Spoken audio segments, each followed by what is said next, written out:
I'll say it.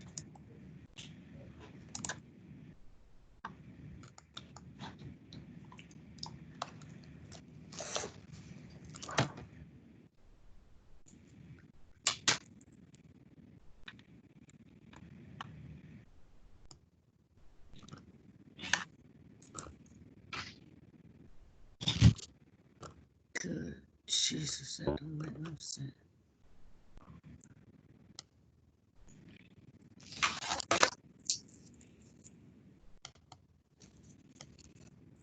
Hello. Hello? Hello. Hello? Hello? This sounds like Councilwoman Dixon. It is. Good morning. Oh, okay. Good morning. How are you doing? I had some trouble getting on, and then I finally was able to get on. Yes. You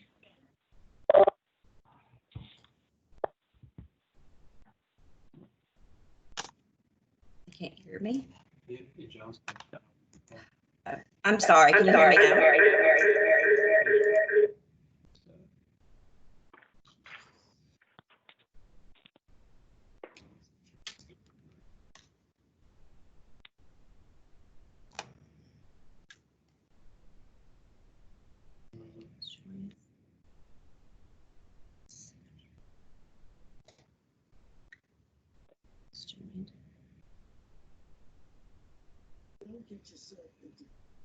Should John get on the Ms. other? Jernigan, who is on the line? No. We have Ms. Dickerson. I'm trying to see if I can recognize the phone numbers. Okay, here, this is what you should do. This is Andy. Pam Baker. This is Pam Baker. Okay. Franny Hauser's on. Okay.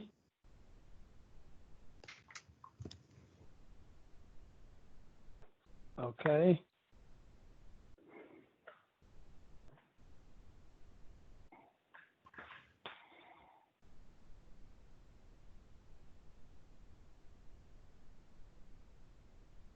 Is Mr. Andor there? I don't see him. Okay. He's here. All right.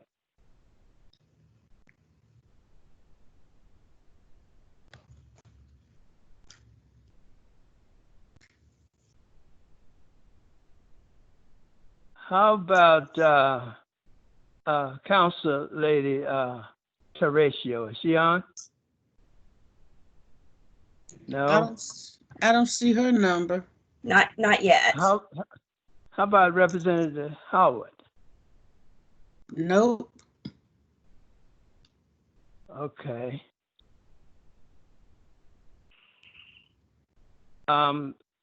Ms. Jernigan, would you please give those two a call and see whether or not they're going to join us? Yes, sir. Okay, we'll wait a couple of minutes.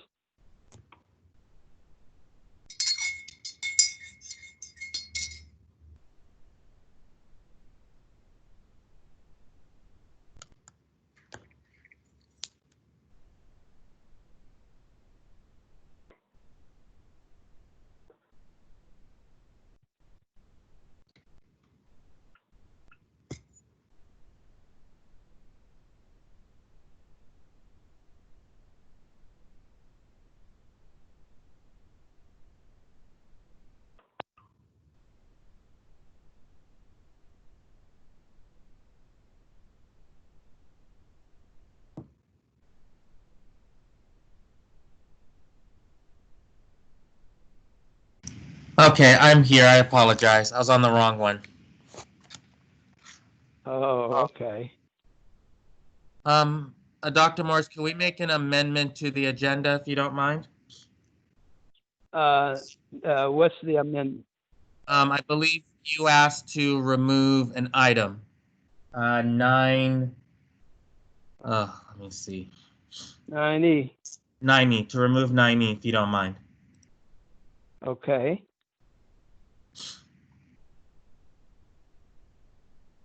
All right, we have a quorum, so Why do you want to move it, Mr. Andor?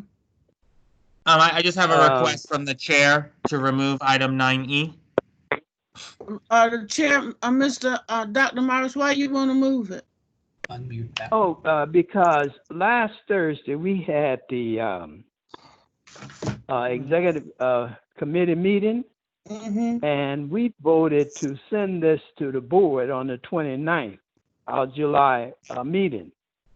And it had to be some more research before it goes to the board. So knowing that we had to do that, I spoke with Chair Anderson, and he said it was my call.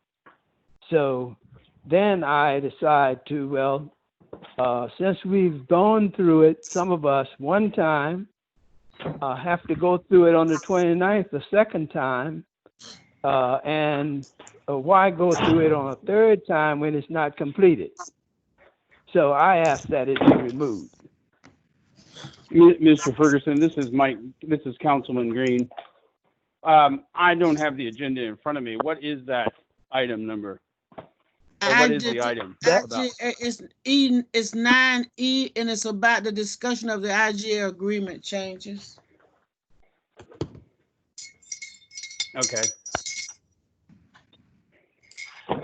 Okay, why don't we begin, if you don't mind? The first, I call the meeting to order. Adoption of the agenda. I am proposing. Mr. Chairman, could we have a roll call to see who all is here? We have no idea who's here. Or who's not yes, here. yes, sir. Yes, sir. We certainly can. Thank you. Morris is here. Representative Howard.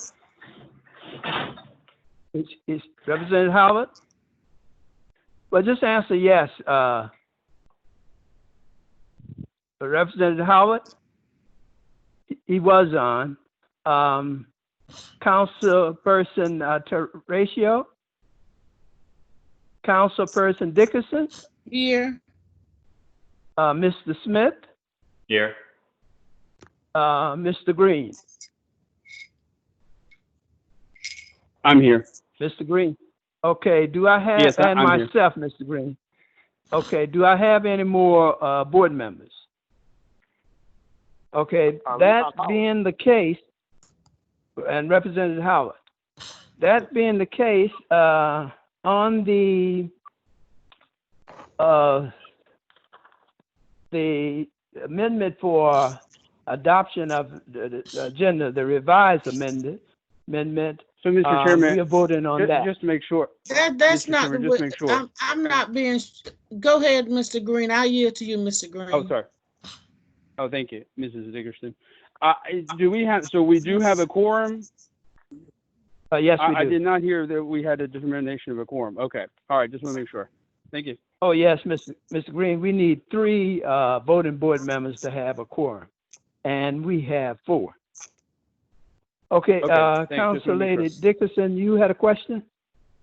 I just said, I think when you asked for the adoption of the agenda, I think when you ask for the adoption of the agenda, that you have to say that that you have to acknowledge before we adopt that you want to amend the agenda to remove item 9E from the agenda so that we can adopt it.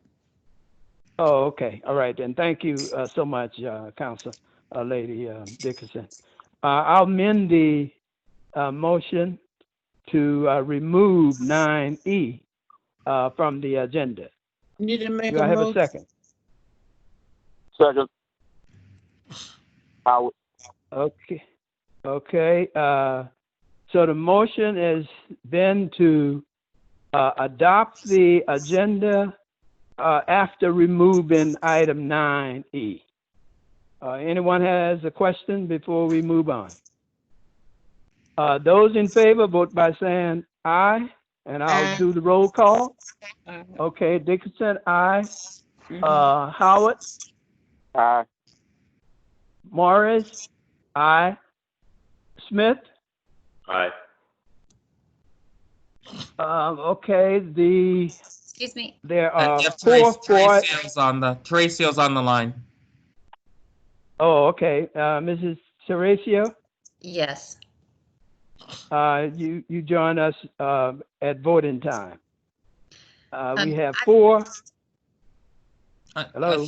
She's been on since the beginning of the meeting. Oh, okay. All right then. Thank you. How did you vote, Mrs. Teresa? I voted yes. Okay, so the motion passes. Moving on to adoption of the minutes.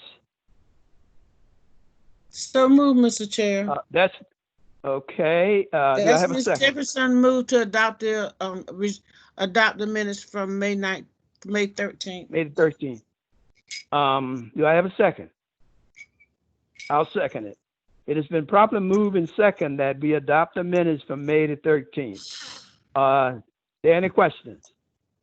Those in favor vote by a roll call of saying aye. Morris, yes, or say yes. Howard? Teresa? I'm Yes. sorry. Dickerson? Yes. Smith? Yes. Okay, and I think that's 5 board members voting to adopt the minutes. We have the minutes for June the 4th. Mr. Chair, I move to approve the minutes for June 4th. Okay, Second. do I have a second? It's been properly Howard, moved and second. Yeah. Representative Howard, second. Those in favor, vote by saying aye. I'm gonna do a roll call.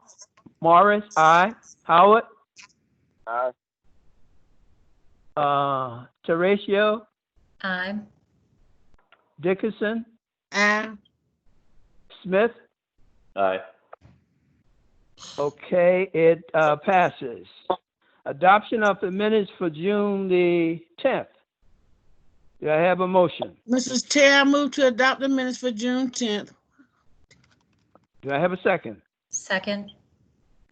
It has been properly moved and second. It was moved by Council Lady Dickerson. It was seconded by Council Lady Teresa. All in favor, vote by saying aye. Morris, aye. Howard?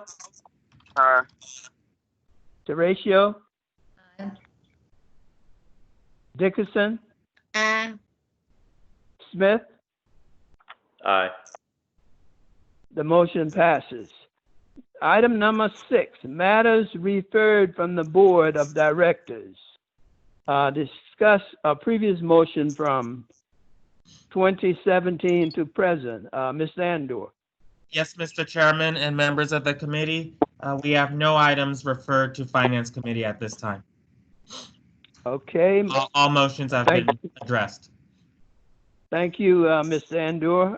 Moving on, monthly financial report. Ms. Andrews.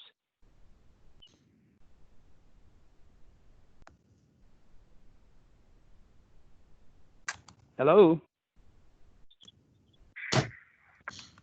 Mr. Andor, can you get Miss Andrew on the phone, please? Yes, stand by.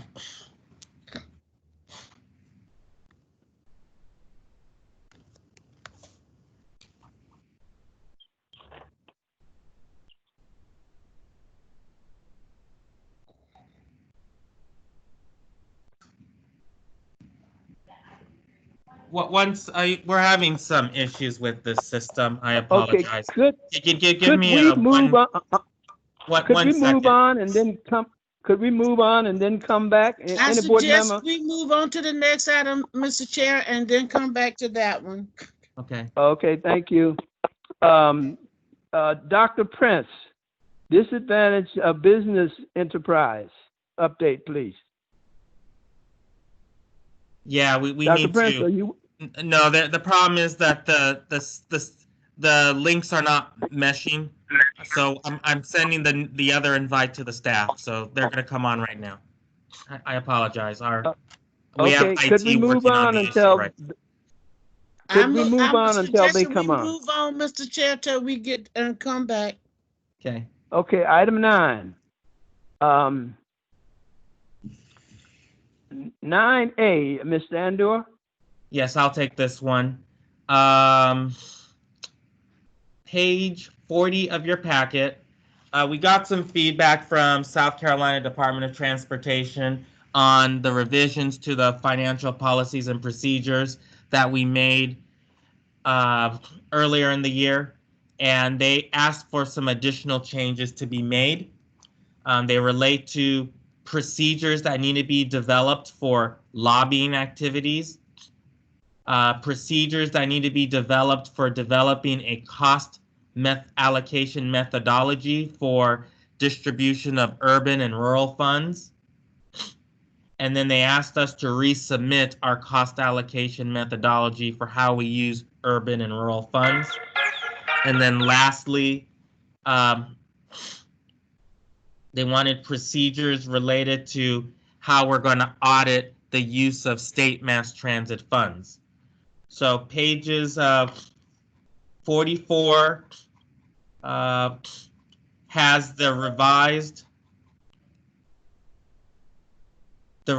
accounting policies that addresses the auditing funds, and you'll see that highlighted on page 51. The language that SCDOT wanted to add. It's a very minor change.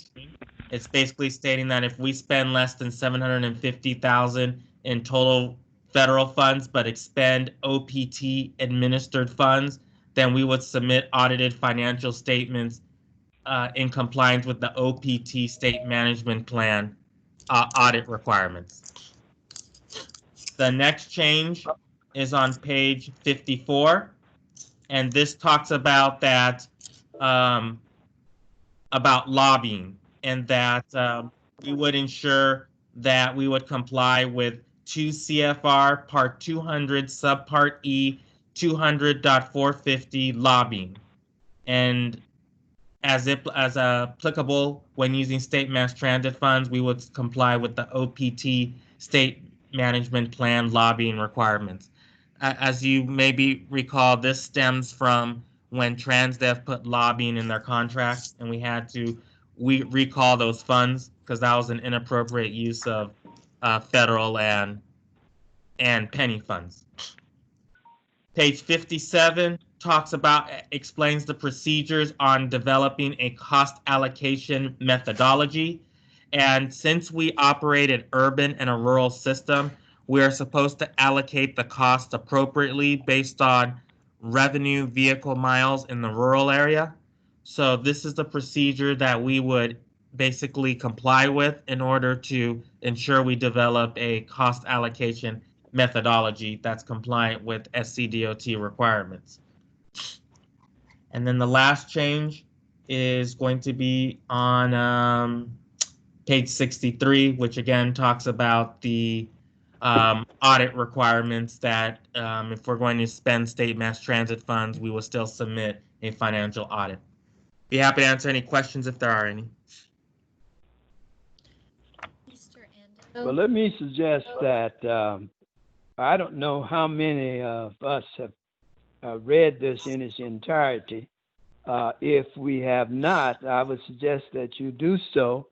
And when we have our next Finance Committee meeting, be prepared to ask your question. Mr. Chair, may I ask a question? Certainly, Council Lady Dickerson. Mr. Andor, how is this time sensitive? This for general information only? Do we need to take action on it? Can you just let me know? I mean, because it is time sensitive so that we can close out this audit. We got the report back from them in June, and because of the timing of the committee meetings, we weren't able to bring it to you until today. So, Mr. Chairman, okay. How time sensitive So is this audit's been outstanding, as you're aware, since March. We've been working on it since March. Yes.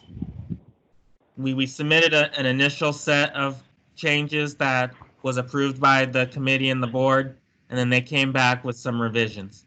And these are the minor revisions. Mr. Well, if they're Chairman, minor revision and if Okay, we've had this, I'm sorry, if I can yield to Mr. Smith.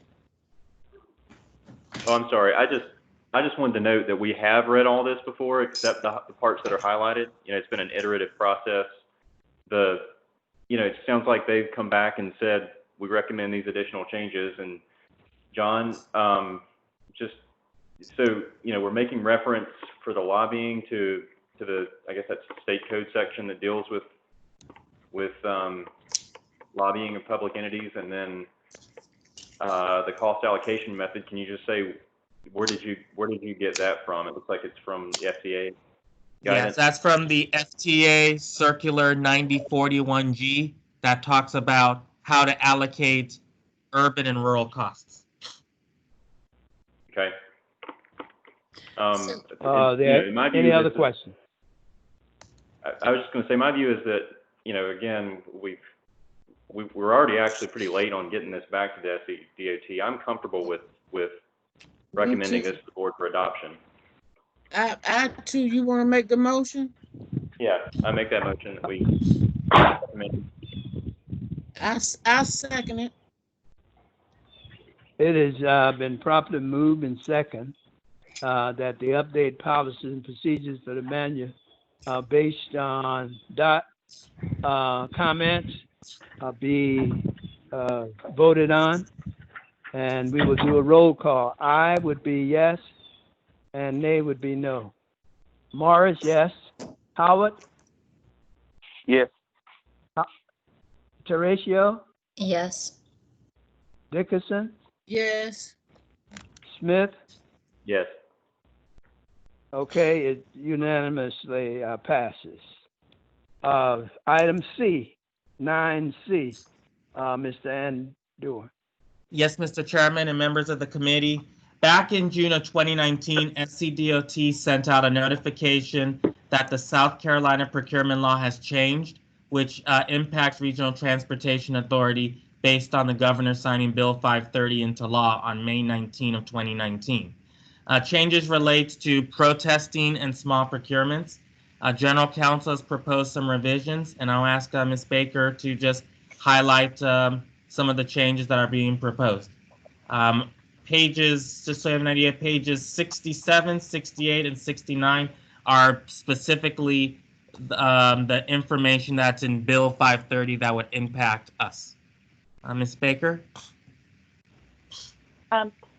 Yeah, so I, based on the changes that were made to the state procurement code, I just updated, I think pages 70 through 74 of your,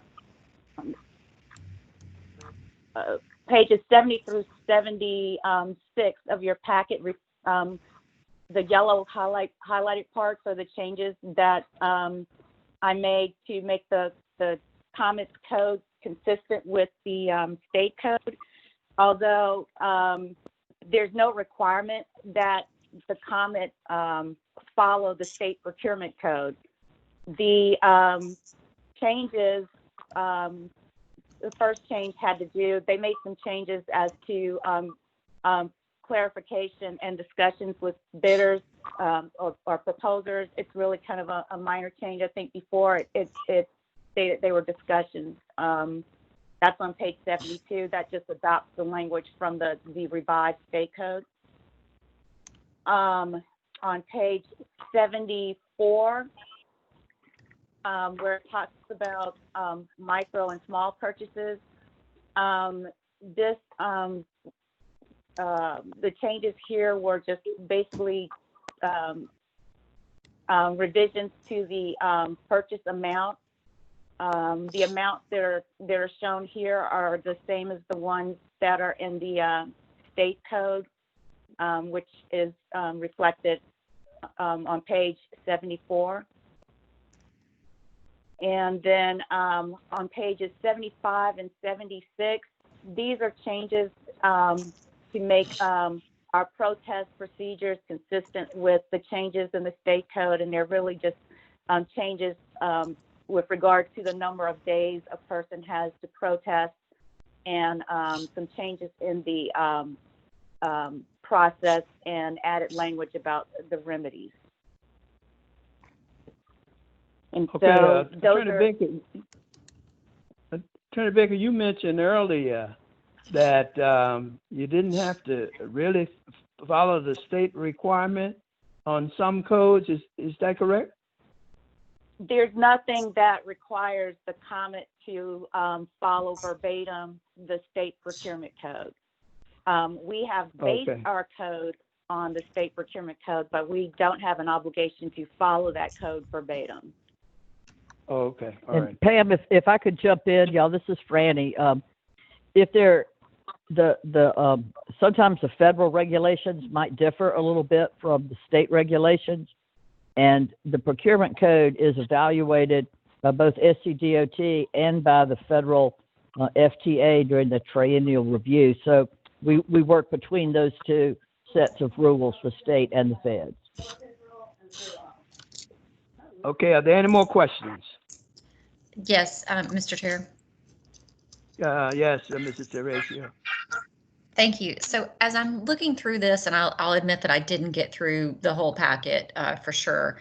I'm thinking about these extra requirements that we are seeking to adopt, and I'm not against them, but I do wonder, especially since this is the Finance Committee, if there's a financial impact because we have to do, say, there are additional audit requirements or additional advertising for certain procurement things.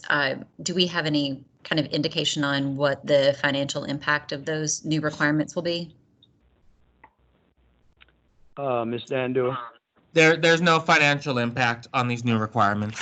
Okay, great. Thank you. So all of that will be just included in our regular procurement and our regular audit process. That is correct. Okay, great. Thank you. Mr. Chair, if I may. Okay.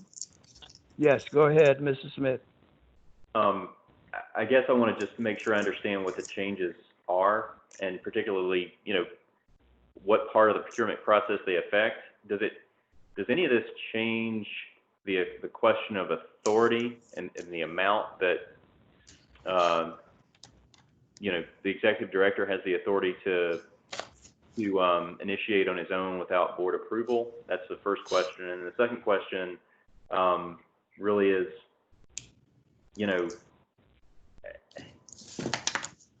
does this change anything about any other aspect of the board's involvement in procurement? And I just want to make sure that we're all kind of on the same page, if it does or if it doesn't. But it doesn't change anything with regard to the board's involvement. It does change. The state code did make changes as to the limits on small purchases, and this would change. This change would affect the limits that we currently have in our procurement policy. For example, small purchases under the state code, as you see in what Mr. Ando provided, it's been revised to 10,000 to 25,000. And then under B, so the current code had 10,000 to 250,000. The change from that to what the state code now requires is 10,000 to 25,000. Under B, your code had not in excess of 250,000. To make it consistent with the state code, it would now be not in excess of 100,000. So those are the two significant changes. And then the part where it says the board shall approve all purchases, before it was 250,000. Now, to make it consistent with the state, it would be all purchases above 100,000 would require board approval. So we're getting less restrictive on small purchases and allowing the executive director to have a little more discretion on those, but maybe more restrictive on the larger purchases. Am I correct? Okay. So, Pambo, can you talk about the federal change now? Because we made the changes in 2018 to align with the federal requirement. Right. So the 250,000 limit is the limit that's in the FTA requirement. So And like I said, there's no obligation that the comments follow verbatim what the state requirements are, but we would have to stay within what the federal requirements are. I don't think we could go over 250,000. So that's where that 250,000 number came into play. I think that's in our current code.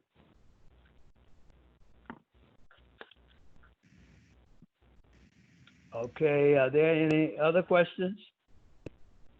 I have one.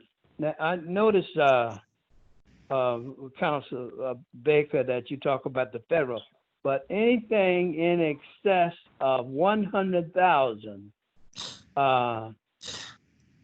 state funds must come to the board. Is that correct?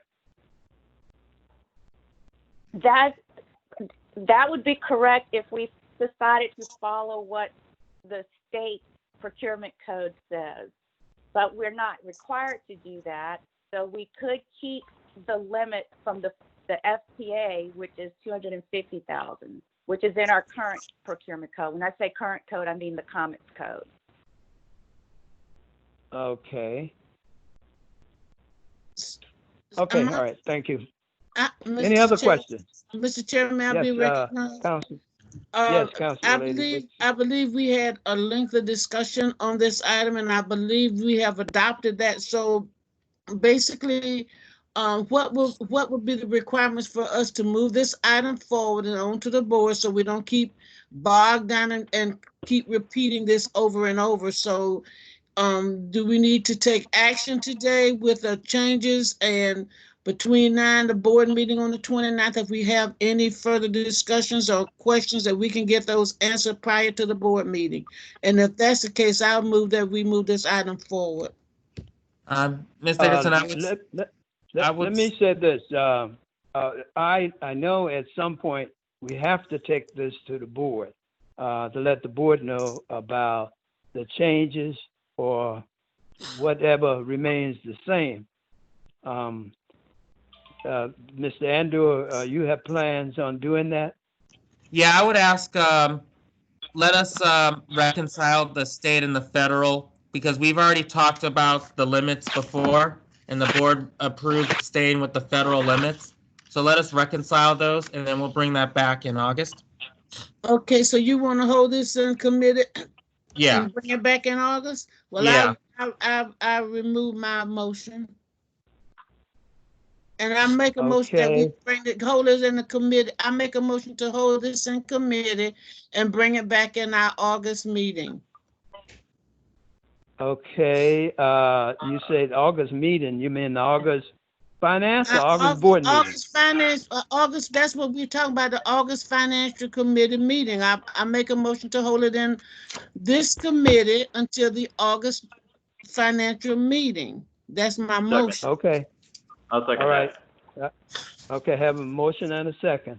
All those in favor, vote by saying aye. Those opposed, vote by saying nay. Morris, aye.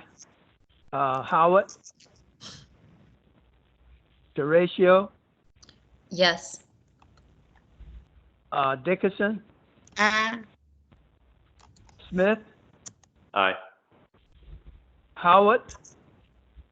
Aye. Okay, the motion unanimously passes. Okay, moving on to the next one, award HVAC replacement contract. Yes, Mr. Chairman and members of the committee, we went out to bid for a heating, ventilation, and air conditioning replacement system for the Lucius Road facility. We opened the bids on Friday, June 5th of 2020, and we received one bid. That's $483,620 from Walker White, Inc. That bid,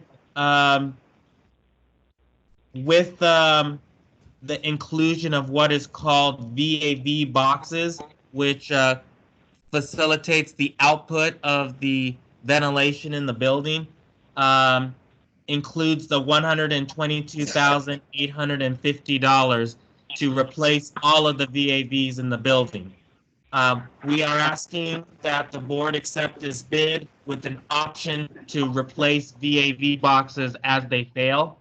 Out of the 30 VAV boxes, we've already have replaced 4 since the HVAC system was installed in 2008. So,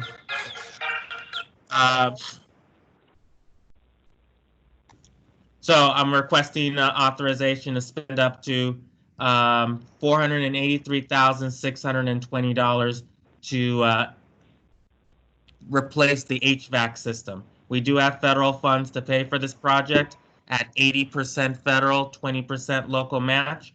The contractor has a 12% utilization of disadvantaged business enterprises, which exceeds the 2% goal for this project. We did an analysis to understand why we only got a single bid. One vendor just opted to not bid. The other 3 vendors wanted to be a subcontractor to Walter White. Be happy to answer any questions if there are any. Yes, I have one. And I heard what you said. You only had one bidder. Isn't that sort of strange with all these HVAC companies around in the area? Yeah, that's why we did that analysis under FTA's requirements for single bid to reach out to those bidders on why. And I believe, well, one of them said they just didn't want to bid on the work, and they didn't give us a reason why. The other 3 that we reached out to said they wanted to only be a subcontractor and they didn't want to be the prime contractor. Oh, okay. Did they tell you All if that's because of the scale of the project, or? Yes, it's primarily based on the scale of the project. They felt they couldn't deliver the scale that we were looking for as a prime. Okay, any more questions? Mr. Chair, I make a motion to approve. I'll Do I have a second? Second. It has been properly moved and second. Motion was made by Council Lady Dickerson, second by Council Lady Ratio. Are there any questions? Just Hearing real none? quick, Yes. Mr. Chair, I just want to ask about like our overall capital budgeting. Is this an end of life issue, and do we have a capital budget for replacement of physical plant? I know we do for the buses, but we do, and we actually included this project in the FY 2021 budget because we knew that we were going out to bid for this work. Okay. So Without replacement of the VAV boxes presently, we're under the engineer's estimate.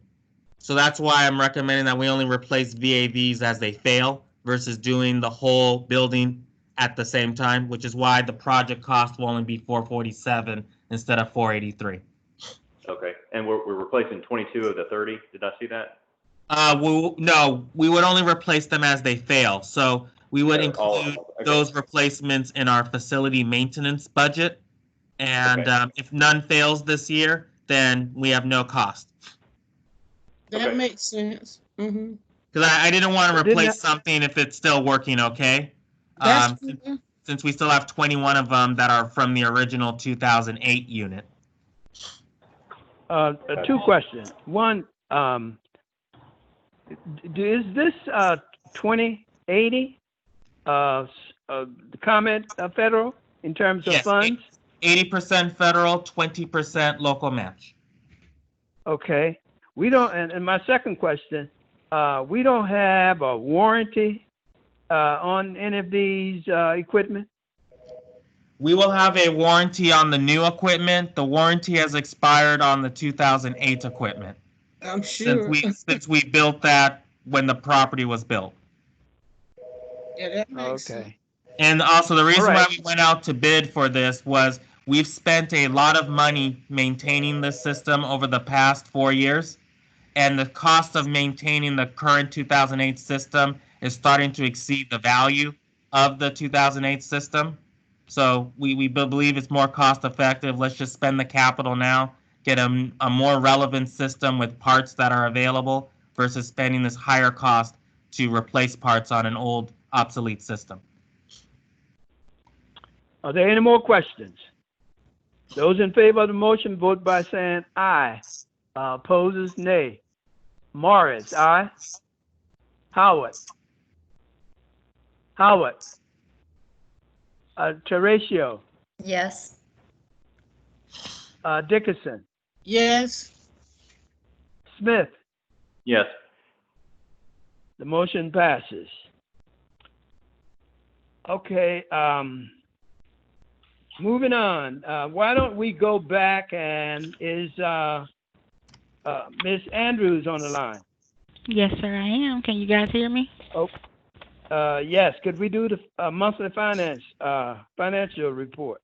Yes, sir. So I again refer you guys back to the beginning of page 17.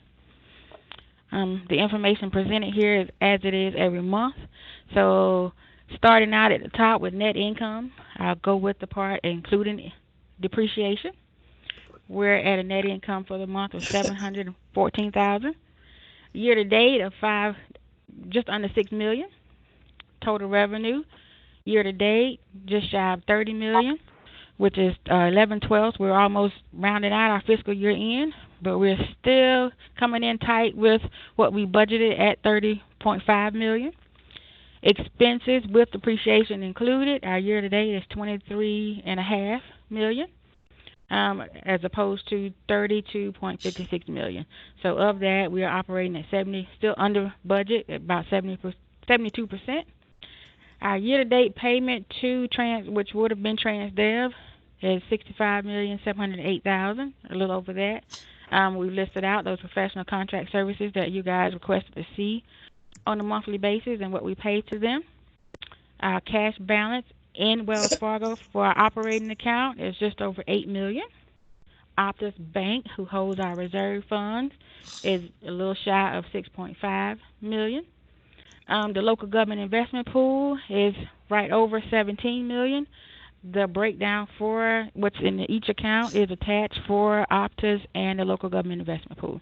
And the total collections for the penny money is $119 million. So if you guys have any questions, I'm happy to answer. Ms. Andrews, how do we compensate for the loss of nearly $1.4 million? I don't think I understand the question. On page 18. Page 18. I see here net income loss. It's a net income or a loss. So if the number is in parentheses, that's a loss. Yes. So I asked, how do we compensate for that? The 1.4 budgeted. So that's overall from where we, basically the budget amount for it. The compensation would be the COVID money. Like I say, we're putting out, having to spend more money to get ourselves in line with COVID, what's going on. But as we're spending, Michelle is doing a drawdown, so she just did a drawdown here as of lately. But it will be coming soon. So any federal grant money. If you look there, you'll see the federal line empty. Thank you. I have a couple. So on the federal funding, that $4 million in federal funding does not include any CARES Act funding. Correct. Right? Correct. And then the penny is obviously doing better than we had even budgeted. Is there any sense for why that? I mean, I would expect, and have heard that penny collections are down with COVID and all that. So what's going on there? And actually, all of what you see is prior to COVID. Their last payment, they actually paid us kind of earlier than anticipated. So that's all of that. So all of this collection is prior to COVID. Timing of the receipts versus when they're remitted to us. Right. Okay. Okay. Any more questions? Mr. Chair. All right. Yes. Just one small. Go ahead, Ms. Ratio. Thank you. Just one small question. I'm just curious about the board expense for jackets. Are those clothing jackets or a different kind of jacket? What can you tell me? Clothing jackets. Okay, so that's 2 board members wanted jackets. Oh, 2. Okay, I was like, well, that's pretty inexpensive for all of us to have one. Okay, I see what you have there. Okay, thank you. Mm-hmm. How much? Can I ask how much the expense for? Can I ask how much the expense for the jackets were? 96 divided by 2. I should know that off the top of my head. They were about $50. No, I was saying 96 divided by 2 because only 2 of them won it, Oh, but about 50 96. bucks. Yes, $50. Oh, I'm sorry. I thought you had the packet in front of you, but they were about 50 bucks each. Oh, no, I don't. I'm sorry, I'm on my phone. But, No problem. Yeah, Oh, they're about $50 $50 each? a piece. Mhm. So does the board provide, or does the comment provide other apparel for board members? Yes, if you would As like well? a jacket or a shirt or something of that nature, just let John know what you're interested in, or you can let me know and we'll get it for you. So they provide jacket, and maybe- they provide a potential of a jacket or a shirt, or what else? It's mainly just a jacket or a shirt. That's what we get, jackets and Okay. shirts. Thank you. Mhm. Okay, are there any more questions? Okay, thank you very much, Ms. Andrews. You're welcome. We are moving on to Now, DBE Miss- with, yes. Mr. Chair, I just want to add one notion on the financial report. Okay. We have outstanding with Transdev the invoices from May 16 to 30, June 1 to 15, and June 16 to 30. We are going to be holding those invoices pending repairs to vehicles and closeout of the contract and reconciliation of any outstanding items. And then once all those have been taken care of, we will give them a final, and we will pay the balance that is due. So I just wanted to make sure that you are aware that we're doing that. Okay, thank you. So the ball is in their court. Yes, and we're working with them Transdev is to give, okay. yeah, we're working with them to reconcile and close things out as we speak, and doing any last minute agreements so that there's an understanding on who's repairing vehicles, who's going to clean the facilities, and things of that nature. So I'll keep you posted on that in future committee meetings. Okay, thank you. Going to DBEs with Dr. Prince. Good morning. Good morning.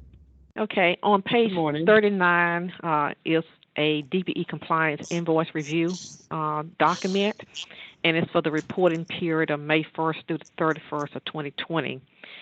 As you can see, I have under invoice amount unavailable. We did not receive any invoices from Transdev for the reporting period, and we have informed them that we will be assessing $100 per day until the documents are received. This ends the report of the DBE compliance review. Okay, thank you. One question. Yes, sir. Have they met the required percentage? If you look at the document on page 39, it shows of the 25.9%, it shows 26.2% as of this to date, but it does not include invoices for the month of May nor June. And also, the Comet has not paid them all of their funding for the year. So the number will change. So right now it's showing 26.2%, but that number will change. And of course, they're required to meet 25.9%. I think that if they do not meet it, it will be somewhere close to the contract goal of 25.9%. Okay, thank you, Mr. Andor. If they don't Yes. meet the 25.9, can we apply liquidated damages? So as you recall, we did a $100,000 liquidated damage in 2018 for their non-compliance of the DBE program. So that really was the settlement for their lack of compliance. The contract and the RFP does not give us any more avenue to assess any further liquidated damages beyond that $100,000 that they paid to us.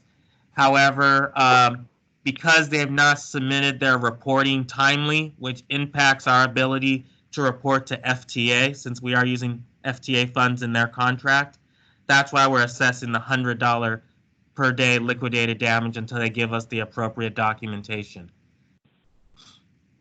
Okay, all right. Thank you very much. I will, Mr. Chairman.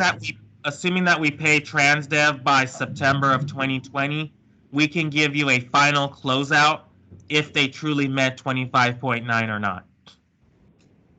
But even if they don't match it, at this point, I hearing you saying nothing we can do about it. There's nothing more we can do. That is correct, because they've already paid their damage to us. And in theory, Representative Howard. Representative Howard, you had a question? this was Andy. Go ahead. Sorry. Okay. I think I thought I heard Councilmember someone Green go had a Councilmember It was Green had a Councilmember question. Green. Yeah. Oh, Mr. Council, Chairman. sorry, Council. This question ahead, is for Councilman. Mr. Andor or you. I'm not familiar with what this DBE is. What is that, and why are we concerned about it? You want me to answer, Mr. Chairman? You are either Dr. Prince. Okay. Dr. Prince, would you like to answer? Okay. DBE is for disadvantaged business enterprise, and this is where we will have opportunity to work with small businesses. And FTA has a requirement each that we meet, that we participate and do work with small businesses. So at the beginning of the contract, we set a goal of 25%, and the contractor recommended, or they submitted their recommendation was 25.9%. So we have been kind of like holding them to the amount that they recommended for their particular contract. So each month we go in and look at how much money they are spending with small businesses and keep up with the calculation. Well, it's not only small businesses, but you said disadvantaged businesses, right? Yes. What qualifies as a disadvantaged business then? We follow the guidelines, FTA guidelines, and of course they have a personal net worth amount to meet, and they have to be a nonprofit agency. So there are several requirements from the FTA standpoint that we look at, and we utilize the DBEs that have been certified by the South Carolina Department of Transportation. Okay, thank you. Okay, you're welcome. Okay, moving on. Are there any and I more think, questions? Mr. Smith had a.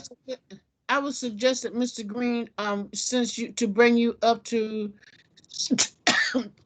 excuse me, status on the DBE, that you contact Mr. Andor and or Miss Dr. To make sure that they give you a fully understanding on what actually are encompassed in a DBE and what that's all about, because it is very detailed and you have to understand it to know how it is partnered with current contractors, because some of them are disadvantaged and cannot actually meet the total requirements of larger businesses. So I would get with Mr. Andor to get a better understanding of it if you have any further questions. Let me also add to that, Mr. Green. You can contact, as Council Lady Dickerson said, Dr. Prince, who is the expert. Who is the expert on this? Mm-hmm. Okay. I think that's all what right. I was. Sorry, who is Dr. Prince? She's on the line. She is. I know, but I mean, what is she with the person. comment board? Yes, she is.